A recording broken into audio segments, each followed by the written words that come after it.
So crowdsourced data, I'll be talking a little bit about what it is and how you can make use of it for social science research.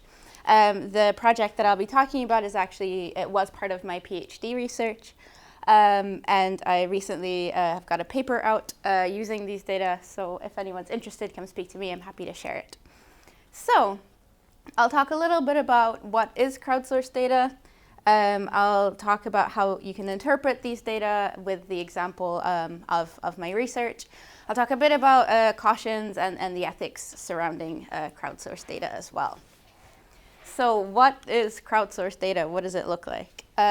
So crowdsourced data, I'll just give you some examples and then I'll go through some definitions. But does anyone use Strava? Hey, okay. So there's at least a few of us who like either running or cycling. And what you do, Strava is one of those apps where you can track your running and cycling and compare your running and cycling against your friends. But what Strava also do is, of course, collect your data, right? So if anyone's interested in where people go running and or cycling, Strava actually releases this heat map, which just generates a map from users using Strava.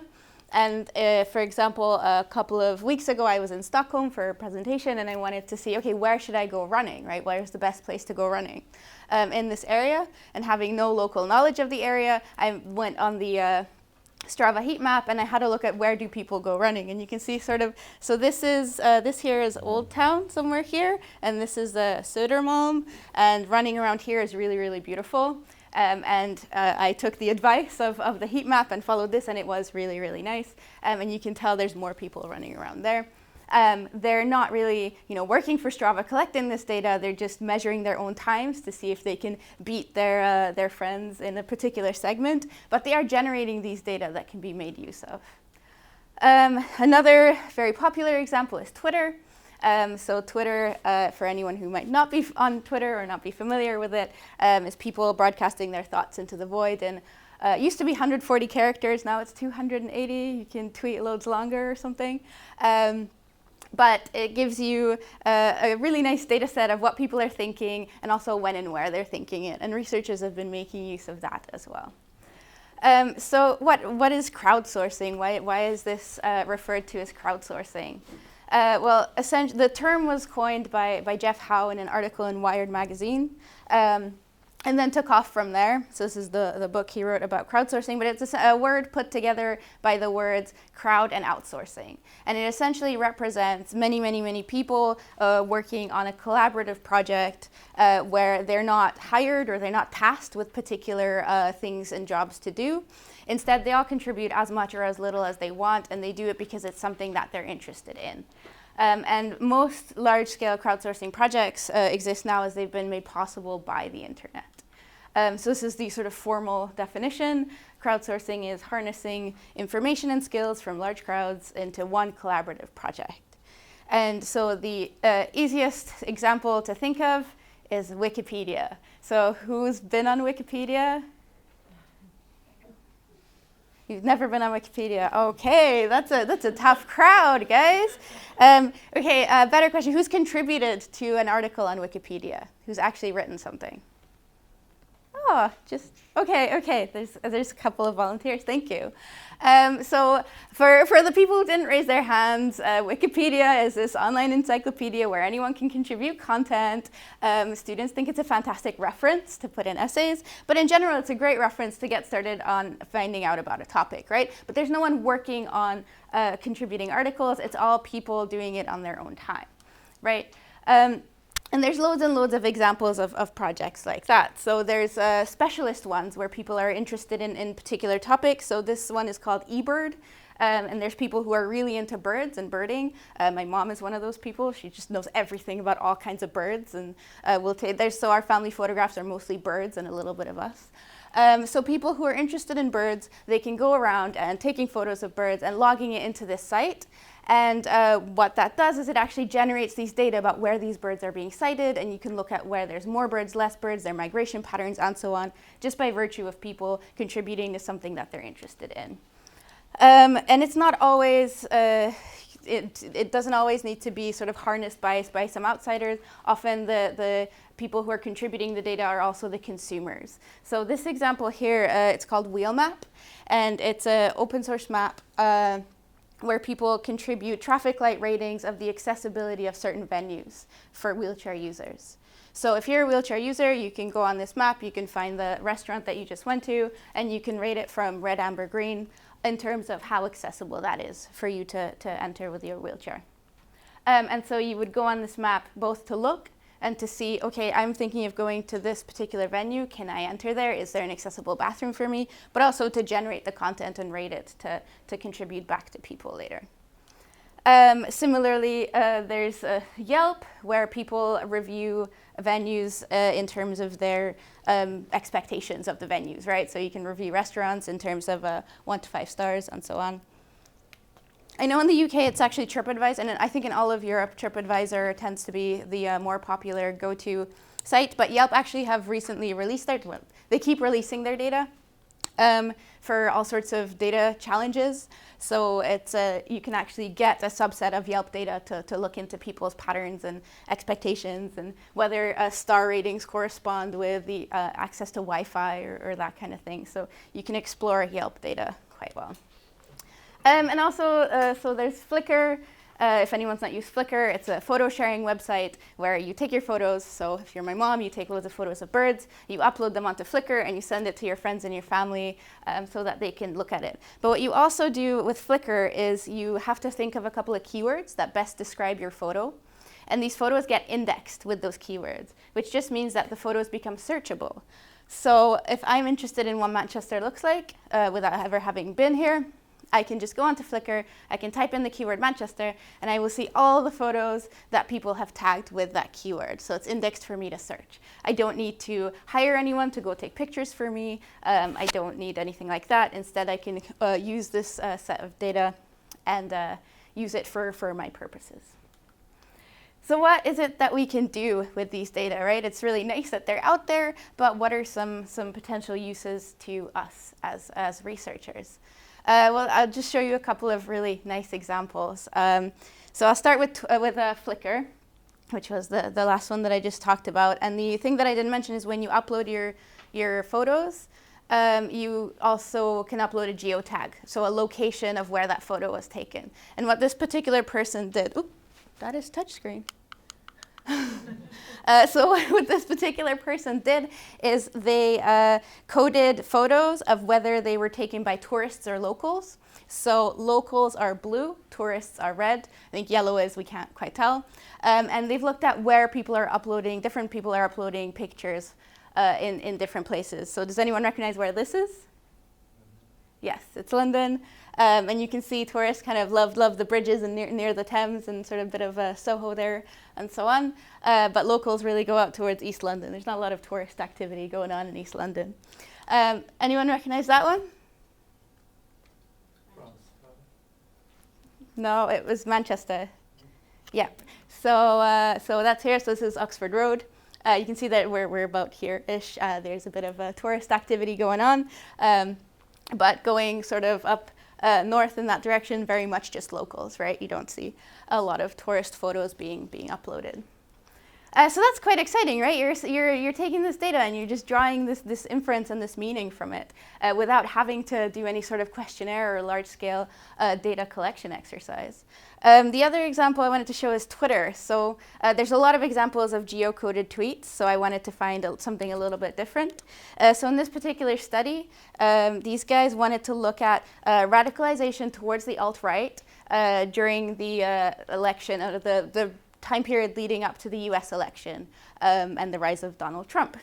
And so what they wanted to see is how is radicalization towards the alt-right visible in tweets, right, on Twitter. So the alt-right was actually quite active on Twitter, and they wanted to see how this is changing. So what they did is they took a set number of accounts that they identified as definitely people belonging to the alt-right. And they did that by looking at their avatars, so these are user pictures that people had, and looking for symbols of I belong to the alt-right symbols, right? So things like having a swastika in your avatar is a pretty good indicator that you belong to the alt-right.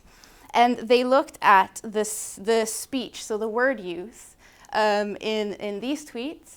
And then they also looked at the word use in normal everyday language tweets, so the tweets that you and I would send. And they had a machine learning algorithm that they trained on both data sets. And so if anyone is familiar with those, you know they're very susceptible to bias in your training data set. So they use the model with a training data set of the alt-right group, and then they use the training data set of the normal everyday language use group. And they looked at differences in the way that these two groups, so everyday people and alt-right people, how they use language and words. And what they found was really interesting. So they looked at words used together, right? So what do people say when they say a particular word? So in the case of sort of mainstream language, so when everyday people are tweeting, when people are talking about, for example, the word Jewish, they tend to be talking about religion, right? So the associated words are all words like Muslim, Israel, Christian, and so on, right? So the context tends to be, whenever we say the word Jewish, we're talking about religion.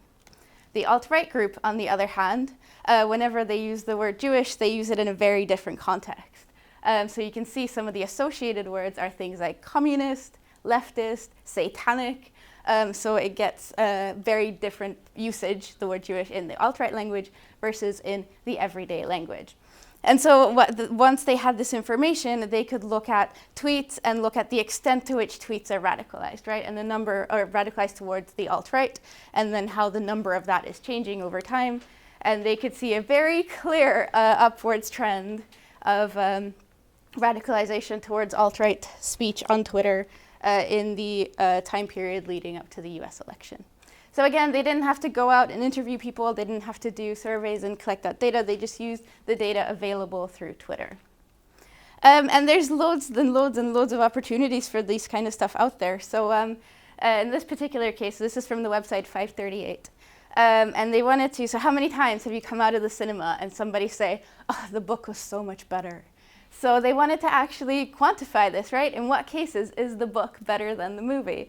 So they looked at the rating of the book, you see down here on the x-axis on Goodreads, versus the score on Metacritic for the film version of the same book. And then they sort of have this line where if it scores anything, you know, above the line there, it means that it's a good film. Here it's not so good film, and then you can sort of divide here as well. But you can start seeing, so for example, The Godfather, apparently great film, great book as well. On the other hand, if you look at, Ender's Game, it seems to be a pretty good book, but a terrible film. So again, you can start putting numbers to these claims of when is the book better than the film, when is the film better than the book, and so on. So there's a subset of, or rather almost a different field to crowdsourcing, which I wanted to mention, but I'm not talking about today. It's called citizen science. And citizen science is making use of everyday people who are not, their primary employment isn't as scientists, but involving them in research projects, in scientific research projects.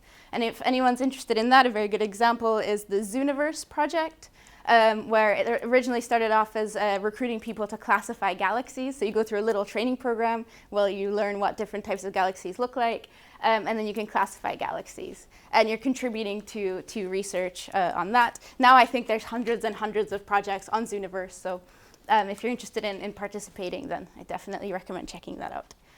But crowdsourcing is more about getting data from the people, and the data is often a byproduct of people's behavior, rather than people actually actively being involved in the research project. So how do we tend to use this? So my area of research is criminology, and in criminology, we've been making use of crowdsourced data for a while. Mostly it's been to generate accurate estimates of the ambient population in order to come up with appropriate denominators for calculating crime risk.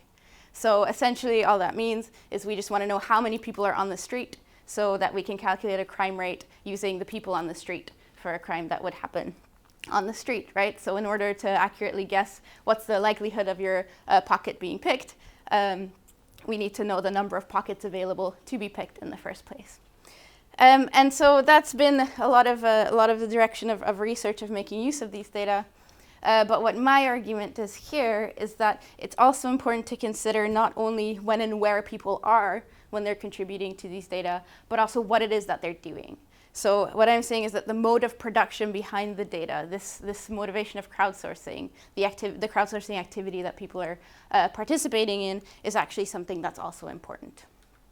And so basically, if you consider, for example, this guy, right? So he's on his way in the morning, and he's sending his little tweets about how great his coffee is, and he's not really looking around him. That's a good denominator for calculating crime risk, right?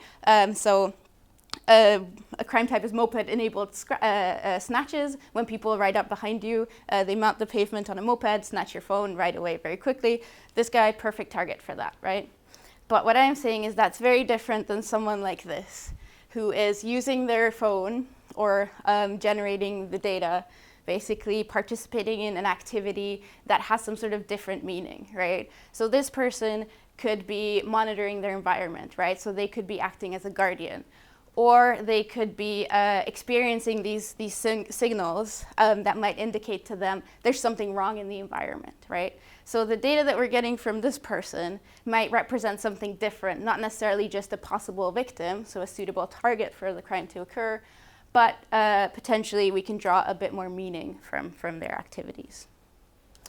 So how can we interpret these data?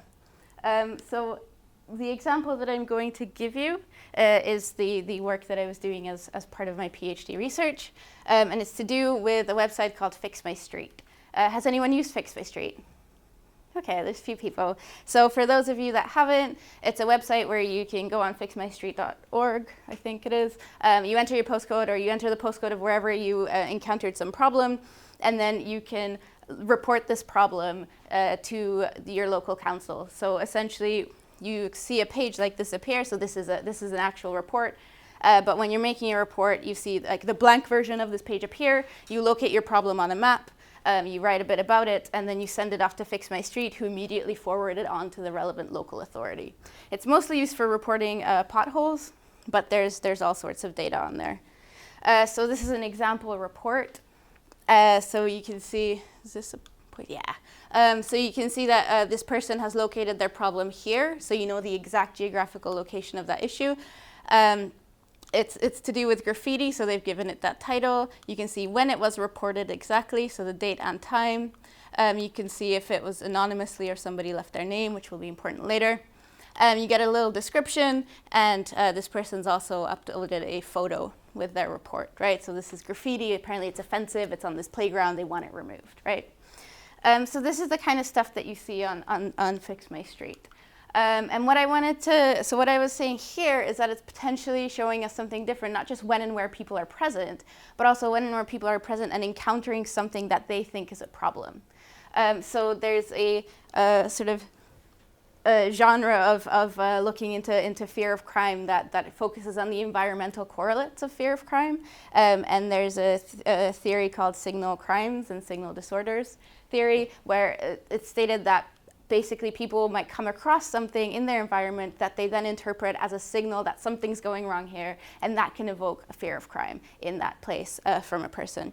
And it's traditionally measured either with surveys, so asking people, okay, generally how much of a problem is rubbish and litter lying around, how much of a problem is graffiti, which is just purely measuring people's perception, or it's measured with systematic social observation, where people who are trained researchers go around and they log all the instances of disorder that they see, right? Which is the other side of the spectrum. It's completely missing that perception of something as a problem. Instead, the person will record every single instance of graffiti and every single instance of rubbish as a potential problem. So it's lacking that sort of qualifier of somebody actually passing by and noticing and recognizing that that's an issue. So it's not necessarily a signal if collected that way. And so what I was hoping is that this data can be an intermediate between the two, right? So it represents to a certain extent the perception, because someone has taken the moment, the time out of their day to, at that moment, report something that is bothering them, right? So they're taking that behavioral response, but it's also got a time and a place with the data as well. So it's definitely something that exists, is out there, it's situational, but it also incorporates the perception of the people. So to do this, I scraped the entries for all of England and Wales, I think maybe some in Scotland, but it seems to be not that big, or maybe Scotland has its own Fix My Street, I'm not sure. because luckily for me, the reports are sequential. So when you make a report, your report will be fixmystreet.com/12345, and then the next one will be 12346, and so on and so on. So I built a little script that opened up each page, grabbed the relevant data, made it into a row in a database, and then closed the page, went on the next one, and so on and so on. So I scraped all of this data from Fix My Street with the permission of My Society, who's the NGO who runs Fix My Street. And then I further focused in on London, because London was very well populated, so I ended up with 55,000 of these Fix My Street reports for London. Most of them were this. So most of them were people going, pavement, or blocked drain, or being splashed by cars passing by. So most of them were not necessarily the most exciting signal disorders that would indicate that something's wrong in your environment. But around 30% were actually something that you could define as incivilities. So incivilities are sort of environmental, antisocial behavior. They're sort of disorders against the environment. So it includes graffiti, it includes litter, abandoned vehicles, and dog fouling. So had 30% of these reports to do with possible incivilities, so that was exciting. And then I wanted to look at whether this Fix My Street data can be a way to look into people's experiences with disorder. And I say dynamic there because I wanted to see how this might change over time and place, right? Can we map people's experiences of these things in time and place? And so first thing I did was look at the time. As I said, with each report, you get exactly when it was reported and what day. And what was really exciting is that when I mapped when people were reporting, it reflected people's routine activities. So that might sound very trivial, but because we're not talking about any sort of measure of people's activities, we're talking about when people are reporting. If this is actually reflecting their routine activities, that means people are reporting all the time, right? When people are out and about and experiencing things, that's when they're reporting. And it follows their routine activities perfectly. So you can see, so this is a clock face with 24, 0 to 23 hours.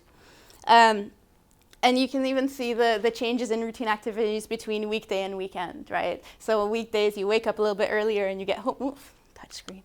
Wake up a little bit earlier and you get home a bit earlier. Weekends, you sleep in a bit, you leave your house a bit later, and you get home a bit later. And the fact that these data, the Fix My Street data, was reflecting these general activities was really, a really exciting sort of first step.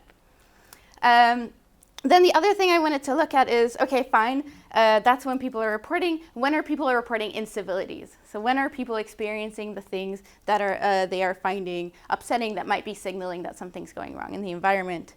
And so I don't know about you, but I would have expected the peak to be somewhere in the evening, right? We always sort of hear about people feeling unsafe after dark, when they're walking home, there's something in the environment they find upsetting and scary and so on.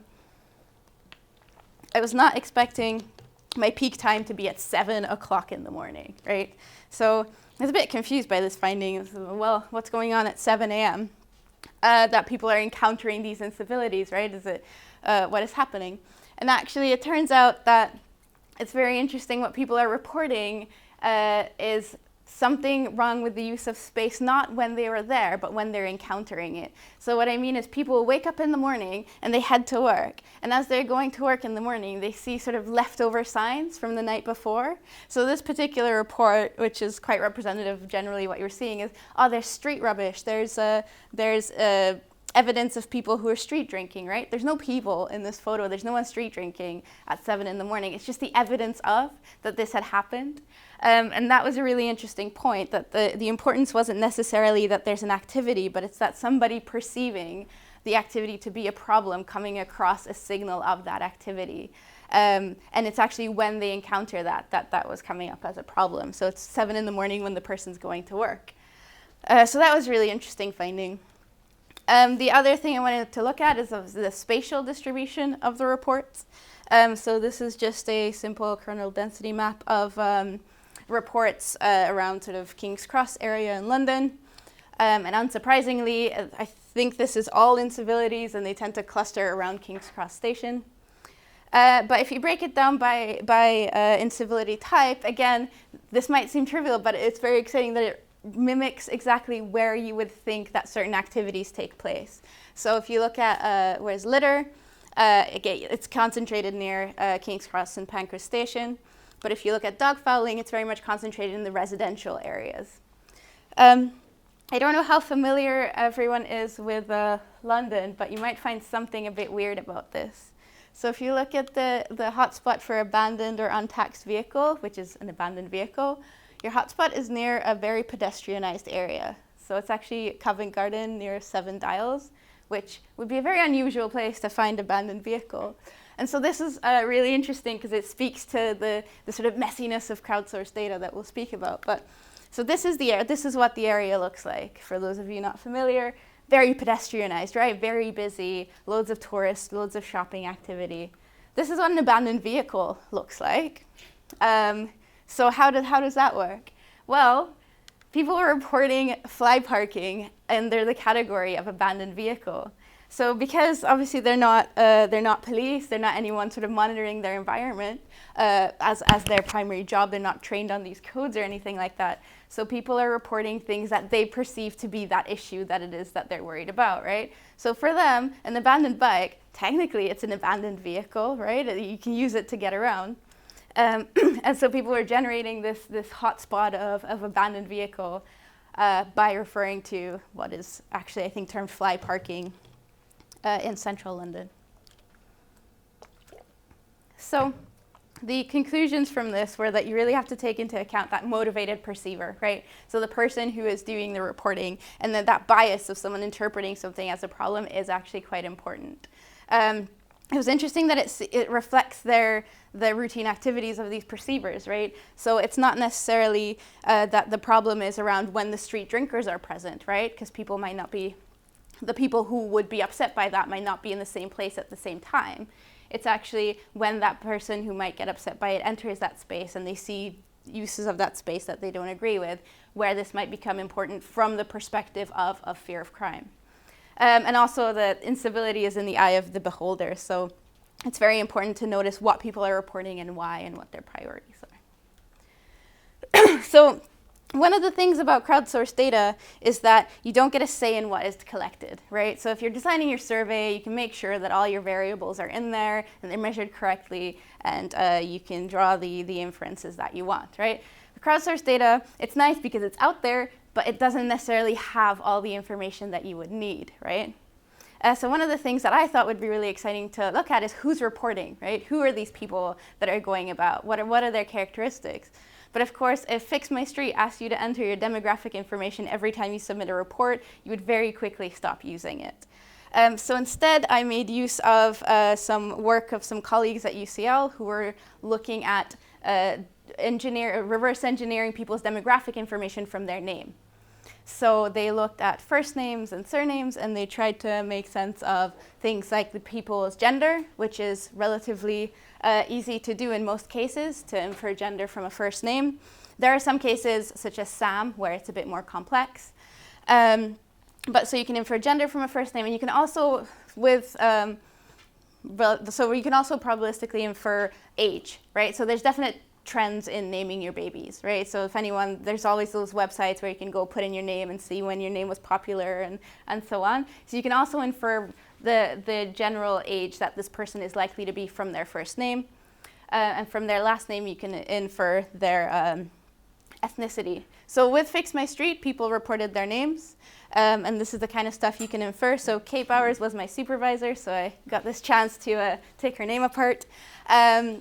And so you can infer these kinds of data from people who have left their name with Fix My Street reports. It's not perfect, but because it's crowdsourced data, you never got the chance to be able to ask people to report these data, right? So we're making a lot of assumptions here, but with those assumptions, we're trying to get some more information out of our data that we potentially could not have done before.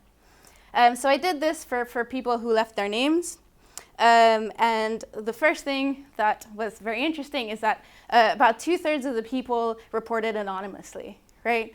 So 2/3 of reports that were made to Fix My Street were made with no name. For those people, you can't really infer anything because they didn't leave their name, right? 24% were men, and 8.6, so 24.5 were men, 8.6 were women. So this is quite interesting. It could be that men are more likely to report, right? This would be in line with general crowdsourcing literature. I'll speak about that, the biases in crowdsourcing participation in a moment. But the other explanation could be that women report just as much, but they're more likely to report anonymously, right? So we can't really know which one of these contending hypotheses are correct in this case, but what we know is we have more named men than women in our sample. So I had a look at what it is that people are reporting more.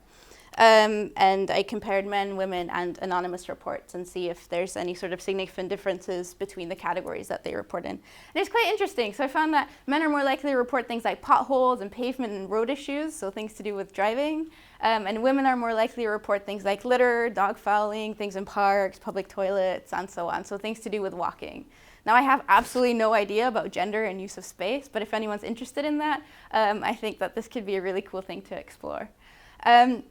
And then the part that I did find very interesting and is really, it's something that was in line with what I was expecting, but it's really nice again to see it confirmed, is things that you would consider these incivilities, people were more likely to report anonymously, right? So people were graffiti, abandoned vehicles, people were reporting anonymously.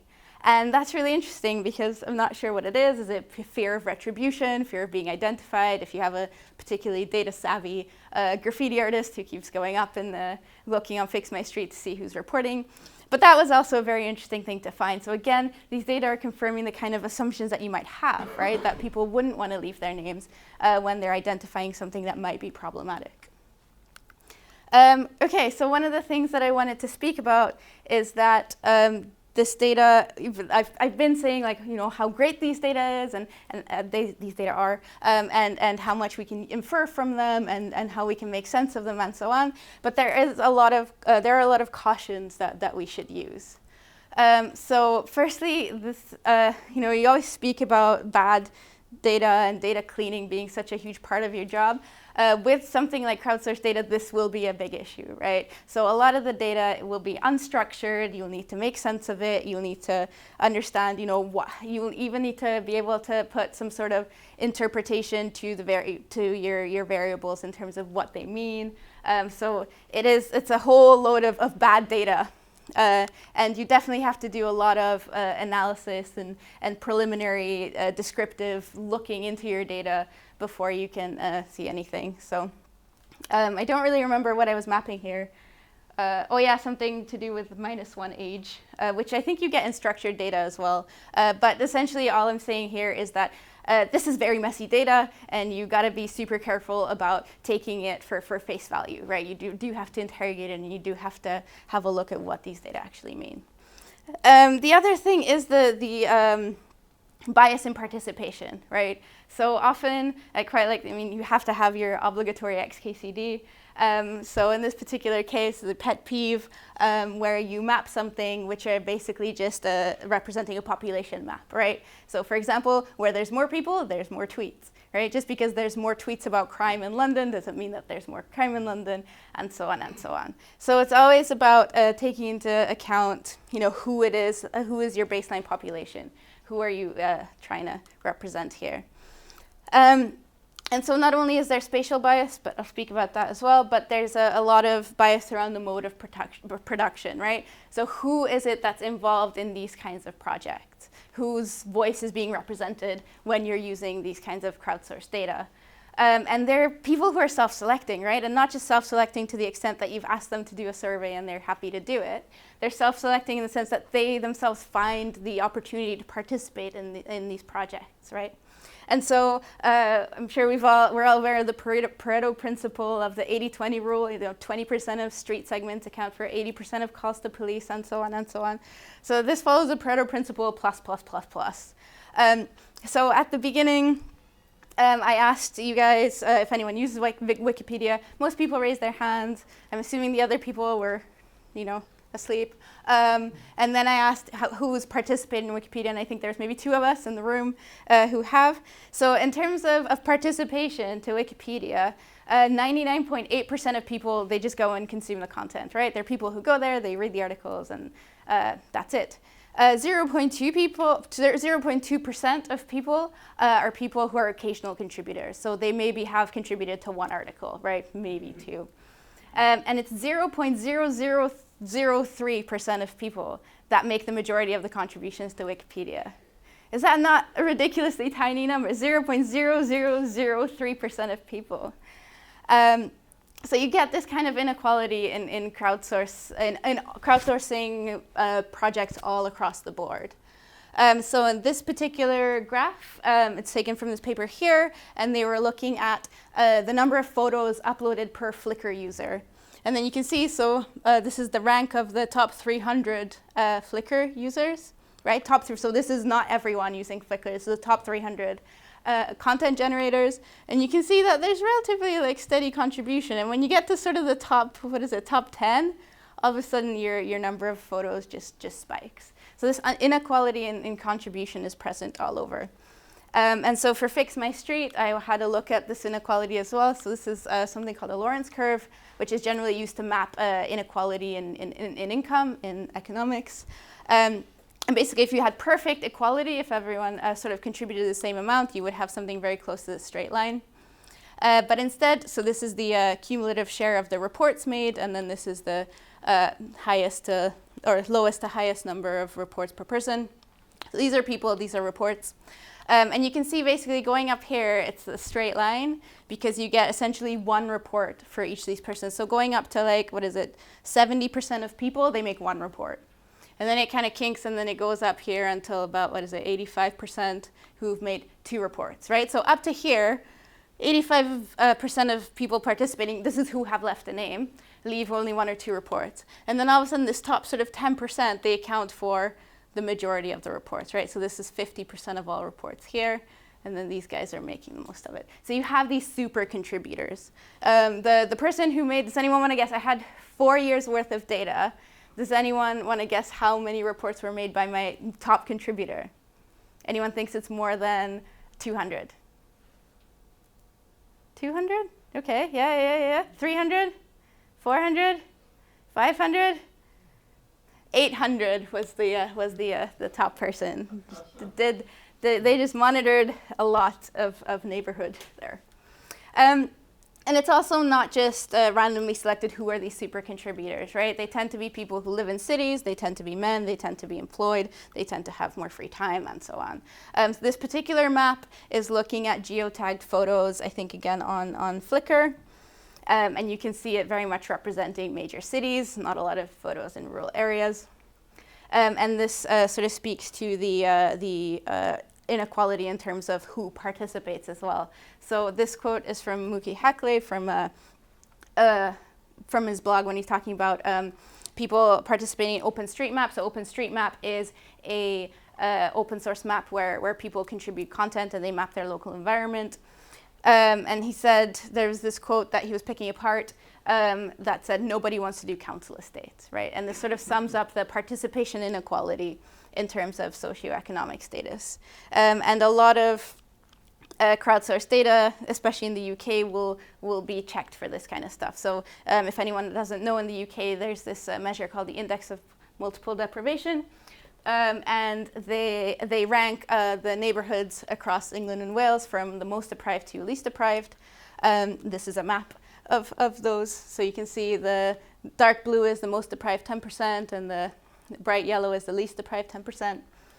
And you can see that participation in all sorts of crowdsourcing projects follows these. So this is OpenStreetMap again. But it follows the index of multiple deprivation. Basically, the more affluent areas show higher participation. So I had a look at the Fix My Street data as well. Obviously, there's a lot of noise because the uptake of Fix My Street is different from neighborhood to neighborhood. But I also found that you can see, so here there's the least deprived, you can see a lot more participation, whereas in the more deprived areas, there's a lot less participation in these crowdsourced data. Okay, so very quickly, because I know I have like 2 minutes left, I wanted to just summarize some of the ethical considerations. There's a lot of discussion around privacy and surveillance, right? So the data that we're putting out there, the metadata that we're generating, what can we use this for, what's ethical, what's not. So that's definitely something to consider. As I said, I got explicit permission from my society to access that data, and the only data I got was what was seen on the forward-facing website, right? So I didn't go in and hack into emails or anything like that.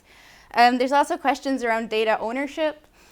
So was I okay just contacting my society, or would I have had to go to every single person who's made a Fix My Street report and say, would you consent to me using your data?